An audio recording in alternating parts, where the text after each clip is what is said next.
तो उस भूत प्रेत को निकालने के लिए फायर करते हैं। फायर मुझे भी बोला गया कि भाई तू भी इस धर्म में आ जा। मुझे भी लालच दिया गया था, लेकिन मैं अपने हिंदू धर्म पैसों का लालच ही दिया जाता, कुछ पैसों का लालच ही देते हैं। छोड़ो, हम खुद के लिए नहीं कर सकते, हर हफ्ते करेंगे, हमारे लिए हमारे धर्म का अध्ययन है और हमें करने के लिए है। यदि हम गलत हैं कॉन्स्टिट्यूशन के खिलाफ तो आप बता दीजिए। हम आज हम आपको दिखाएंगे कि कैसे ईसाई विरोधियों ने एक प्रार्थना सभा पर जोरदार हमला कर दिया, फिर वहां के मसीह लोगों ने ईसाई विरोधियों को जबरदस्त जवाब दिया। पहले आप सभी उस वीडियो को देखिए, फिर हम आपसे बात करते हैं। भाई इधर ईसाई धर्म के लोग हैं, मतलब पहले वो हिंदू थे, अब वो ईसाई धर्म में कन्वर्ट हो।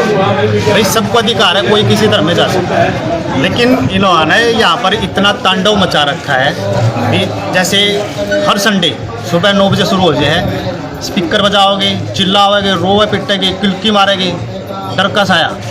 दूसरी बात, इनकी एक चीज़ नहीं समझ पाती, ये करा फायर। ये फायर का नहीं पता किस चीज़ का फायर करा। फायर कैसे, फायर क्या मतलब जैसे झाड़ फूक, भूत प्रेत, किसी के अंदर भूत प्रेत आ गया तो उस भूत प्रेत को निकालने के लिए फायर करते हैं। फायर मेरे घर में कोई गेस्ट आया है, मेरे घर में मेरा दोस्त आया है, मैं मेरे घर में कोई मीडिया का काम कर रहा हूँ, तो इतना डिस्टर्बेंस होता है कि मैं कुछ भी नहीं कर सकता। मतलब क्या होता है फायर? मैं आप मतलब जितने मेरे मीडिया के साथी, मैं इनसे पूछना चाहता हूँ कि आप इनसे पूछ क्या होता है कि फायर क्या है, क्यों ये डर का माहौल यहाँ पर इन्होंने पैदा करा। यहाँ पर कैंसर का इलाज की बातें सामने आ रही है। हाँ, यहाँ पर बोलते हैं कि हमारे यहाँ पर कैंसर का इलाज होता है, हम मरे हुए को जिंदा कर देते हैं। तो मेरा सबसे बड़ा सवाल है इनके पास्टर से यही है, इसकी माँ बीमार हो रखी है, पागल होगी, तो उसकी माँ का इलाज वो अम्बाड़ा करवाता है। अगर ये यहाँ पर कैंसर का इलाज करवाता है तो अपनी माँ का इलाज यहाँ पर क्यों नहीं करता? बड़े आरोप लगा रहे हो आप। क्या आरोप? बड़े बड़े आरोप सामने। सच्चाई यही है, यहाँ पर बोलते कि मैं कैंसर का इलाज करता हूँ। मैं यहाँ पर मुझे मतलब चाहे अगर कोई इंसान मरा पड़ा मैं उसको जिंदा कर देता हूँ, ऐसा बाइबल में लिखा हुआ है। यहाँ के लोग भी बोलते हैं, मुझे भी बोला गया कि भाई तू भी इस धर्म में आ जा। मुझे भी लालच दिया गया था, लेकिन मैं अपने हिंदू धर्म पैसों का लालच ही दिया जाता, कुछ पैसों का लालच ही देते हैं। और किस तरह की परेशानियां जो है यहाँ पर? परेशानियां सबसे बड़ी तो परेशानियां यही है, यहाँ पर जैसे झाड़ फूक करते हैं ना, तो झाड़ फूक के कारण हमारे बच्चे डरे हुए। ये कोई समय इनका फिक्स है? कोई फिक्स समय है इनका? फिक्स समय इनका हर संडे 9 से 2, हर संडे। चर्च है या फिर वैसे ही घर में? यहाँ पर इसने घर में ही चर्च बना रखा है। कुछ इस तरह का माहौल? दरअसल यहाँ पे काफ़ी समय से प्रार्थना होती है, लगभग 7-8 साल से। ये यीशु मसीह को मानने वाले लोग हैं यहाँ पे और प्रार्थना करते हैं। प्रार्थना का उद्देश्य केवल एक आज्ञा है, प्यार, मोहब्बत और प्यार परमात्मा की बातें हैं। अब बात यह है कि जो आपको बता लो, ऑल इंडिया में एक आरोप लगाया जाता है धर्म परिवर्तन का, पैसे देके लालच कर। फिर मुझे समझ नहीं आ रही कि हम खुद कर्जे में क्यों पड़े, यदि हम ही पैसे बांट रहे हैं तो लोगों को। दूसरी बात, हम क्यों किराए पे रह रहे हैं। तीसरी बात, ये मुद्दा उठा है, इसमें 2 बातें हैं। उस वीडियो में 27 तारीख की वीडियो में 2 मुद्दे हैं। एक तो ये है कि यहाँ पे केवल हिंदू धर्म के लोग रहेंगे और जो इसके अलावा होगा उसको हाथ पैर तोड़े जाएंगे, हाड़ तोड़े जाएंगे। और कॉलोनियों को आह्वान दिया गया, कॉलोनी वासियों को, कि ऐसा माहौल बना दो कि यहाँ दूसरे धर्म के कोई भी आता है उसके हाथ पैर कांपने लगे। चलो ठीक है। दूसरी बात यह है कि उसी वीडियो में पड़ोसी ने कहा साउंड सिस्टम से परेशानी है। हम कह रहे हैं यदि साउंड सिस्टम की बात है तो आप और मैं बैठ के बात कर लेंगे, पर बात यह है कि आप हाथ तोड़ेंगे, पैर तोड़ेंगे, हम यहाँ नहीं रह सकते, तो कार्रवाई होगी, पक्का होगी, हम पीछे नहीं हटेंगे। इसी देश में यदि उनको हिम्मत है कि यहाँ पे सब धर्म के लोग एक ही धर्म के लोग रहेंगे, तो मैं कहता हूँ इस बात से ऊपर कॉन्स्टिट्यूशन है। जी, मैं इसके हिसाब से मिल चुका हूँ। नहीं, आपका 27 का एक अधिकार है, इसमें आप कहीं भी रह सकते हो। 19 का। हाँ, तो जो सबसे बड़ी समस्या उन्होंने बताई भी, जो शोर शराबे की है और जो किलकारियाँ मारने की या फायर हम तैयार है बात करने के लिए, उसको लेके जो है काफ़ी परेशानी उन्होंने बताई है। मैं आपको 10 बार बोलूँगा ये बात, जिसको भी परेशानी है बैठ के बात करेंगे। यार ये तो है नहीं कि ऊंची आवाज़ में आवाज़ करेंगे तभी परमात्मा सुनेगा। ये इसलिए होता है क्योंकि साउंड क्यों इस्तेमाल किया जाता है, गैदरिंग ज़्यादा हो जाती है। कहीं भी चले जाइए, केवल मेरे धर्म की बात नहीं है, मुझे भी है, मैं जिस जगह पे रहता हूँ वहाँ पे सब टेंट वगैरह लगाते। कई बार ऐसा होता है हम रास्ते से नहीं निकल पाते, फिर क्या हंगामा करें, क्या उनके कागज चेक करें। साउंड सिस्टम इसलिए बजाया जाता है क्योंकि संख्या ज़्यादा है। यदि उनको प्रॉब्लम हम बात करेंगे, किसी को भी दिक्कत। सर, जो कॉलोनी वासी हैं उनका आरोप है कि पहले जो है सत्संग के तौर पर होता था, बस्ती खुद देखती थी कि क्या हो रहा है, लेकिन अब ये चर्च में बदल दिया गया है, यहाँ पर चर्च चल रहा है, ऐसे कुछ आरोप हैं। चर्च का मतलब आप ये समझिए, मतलब कि विदेशी कोई है नहीं है। बाइबल संविधान मान्य किताब है, बाइबल के अनुसार जहाँ पे सत्संग होता है उसी को चर्च बोला जाता है।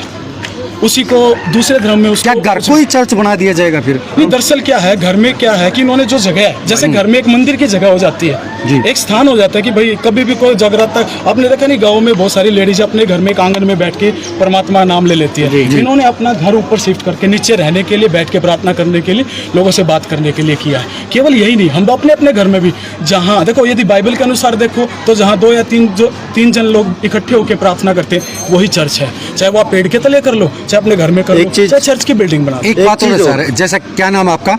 मेरा नाम फेमस है। फेमस भाई जी, तो आप कहाँ से हैं? मैं जुलाना से। जुलाना से। आप वहाँ पे अपना बढ़ा सकते हैं, लोगों की तादाद वहाँ पे कर सकते हैं, आप यहाँ पे आके एक तरह से भड़का नहीं रही? नहीं, भड़का नहीं रहा। क्या आपने कभी अपने पंडित के अलावा और किसी पंडित को बुलाया बात करने? हमारे यहाँ पे तो ऐसा होता है कि घर का जो पंडित है ना वही आता है, कभी उनका परिवार से आ जाता है, उनका दोस्त भी आ जाता है कोई, वो हर बार नहीं आता। लेकिन आपने मुझे क्वेश्चन है, नहीं क्वेश्चन है मेरे फेवर की है जी, आप मुझसे क्रॉस क्वेश्चन भी कर सकते हैं। आपने कहा आप अपने घर पे क्यों नहीं रहते? ऐसे तो हमारे यहाँ पर बहुत सारी जगह है जहाँ पे हम मत्था टेक सकते हैं। मेरे गांव में खुद मंदिर, मेरा मामा खुद मंदिर में जाता है, फिर वो कई बार हरिद्वार भी जाता है। हम तो कुछ नहीं कहते, समझ रहे ना, वो जाते हैं। यदि मान लीजिए कोई पंडित है, एक मिनट रुकिए प्रधान जी, 1 मिनट चुप हो जाओ आप, कदम हमने बोझ में। ठीक है, इन्होंने बोला कि आज आ जाना, प्रार्थना करेंगे। मैं प्रचारक भी, ये मेरे वहाँ जा सकते हैं, मैं इनके वहाँ जा सकता हूँ। कोई ऐसा कानून है जो मुझे रोक देगा? नहीं रोक सकता।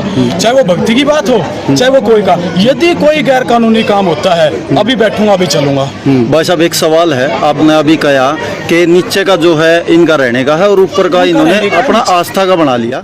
आप सभी इस वीडियो को भी छोड़ के ना जाए, आप सभी इस वीडियो को पूरा जरूर देखें। जैसा कि आपने वीडियो में देखा कैसे ईसाई विरोधियों ने एक चलती प्रार्थना सभा पर हमला कर दिया, फिर वहां के मसीह लोगों ने ईसाई विरोधियों को जबरदस्त जवाब दिया। आप सभी को हम बताना चाहते हैं, प्रभु यीशु मसीह का वचन बताता है इस संसार में जितने भी लोग रहते हैं, यीशु मसीह का वचन बताता है हमारा यीशु मसीह इस जगत में धर्मियों को बचाने के लिए नहीं बल्कि पापियों का उद्धार करने के लिए आया है। जैसा कि आपने वीडियो में देखा होगा कैसे ईसाई विरोधी बोल रहे हैं कि फायर का मतलब क्या होता है, तो उनको हम बताना चाहते हैं फायर का मतलब आग होता है। जब एक व्यक्ति यीशु मसीह से प्रार्थना करता है तो परमेश्वर के अनुग्रह के द्वारा एक मसीही पर उसे अधिकार दिया जाता है, और जब वो कहता है यीशु मसीह के नाम से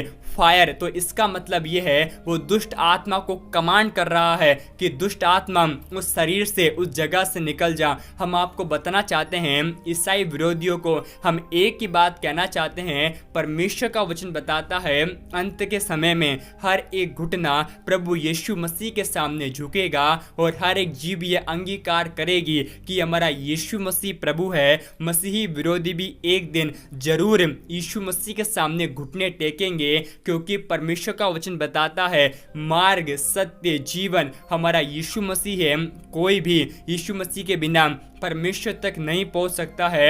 आप सभी इस वीडियो को देखकर क्या कहेंगे, आप हमें कमेंट में ज़रूर बताएं। इस वीडियो को देखकर हम एक ही बात कहना चाहते हैं, आप सभी ईसाई विरोधियों से डरे नहीं बल्कि उनका सामना करें, उनके लिए प्रार्थना करें, क्योंकि यीशु मसीह इस जगत में इसलिए आया है कि हम जीवन को पाए और बहुतायत के जीवन को प्राप्त कर सके। और भारत का संविधान एक व्यक्ति को धार्मिक स्वतंत्रता का अधिकार भी देता है। अगर आपको सबसे अच्छी बाइबल खरीदनी है या आपको बाइबल का कवर चाहिए या आपको प्रीमियम बाइबल चाहिए तो आप हमें ज़रूर बताएं। आपको हमारे व्हाट्सअप नंबर दिख रहे होंगे, आप हमें ज़रूर व्हाट्सअप नंबर पर मैसेज करें। और हम आपको बताना चाहते हैं आने वाले समय में मसीही विरोधी यीशु मसीह के नाम से उनका जीवन बदलने के लिए जा रहा है। विश्वास से कमेंट में आमीन लिखे। परमेश्वर आपको आशीष दे।